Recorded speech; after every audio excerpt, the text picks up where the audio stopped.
నాన్నగారు ఎప్పుడు వచ్చారు? అమ్మా బాగున్నారా? బాగున్నారా? ఇప్పుడే వచ్చినాము. అంతా బాగున్నారా? ఆయన బాగా బాయ్ నిషా. అమ్మా నాన్నకి ఏం కావాలో దగ్గరుండి చూసుకో.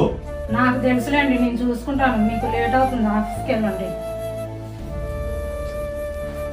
ఇంకేంటి విశేషాలు? అత్తయ్య గారు ఇలా సడన్ గా వచ్చారు?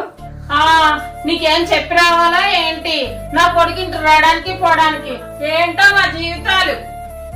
ఊరుకో రజిత, అదేం లేదమ్మా. మీ అత్తయ్య గారు రేపు వాళ్ళ ఫ్రెండ్స్ తో కలిసి టెంపుల్ టూర్ కి వెళ్తారు.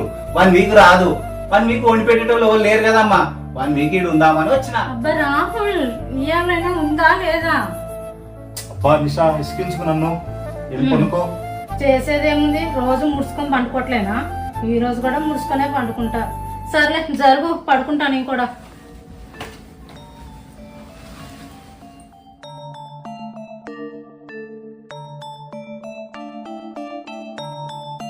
ఎన్ని సంవత్సరాలైనా నా బుక్ మీద నీ పెన్సిల్ తో ఎన్నిసార్లు రాసినా నీ పెన్సిల్ అరగదు, మెత్తపడదు. అందుకే నిన్ను విడిచి ఉండలేను.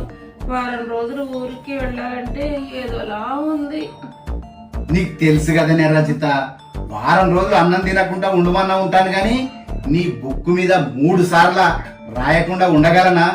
రోజుకు 3 సార్లు రాసే అలవాటు నాకు ఉంది కానీ తెలుసు కదనే నీకు. నువ్వు ఊరికి పోతాంటే ఏదోలా ఉంది.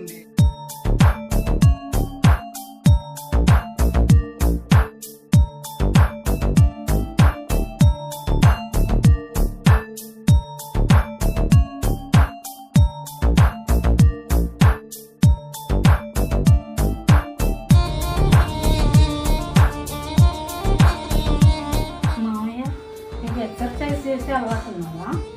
పొద్దున సాయంత్రం రోజుకు 2 సార్లు అయింది. అస్సలు నిద్ర పట్టదమ్మా నాకు. అబ్బా మావయ్య, నాకు కూడా నేర్పియరా ఎక్సర్సైజ్? అవునా? నేర్చుకోవాలి, చెయ్యాలి. చేస్తేనే బాడీ ఆరోగ్యం.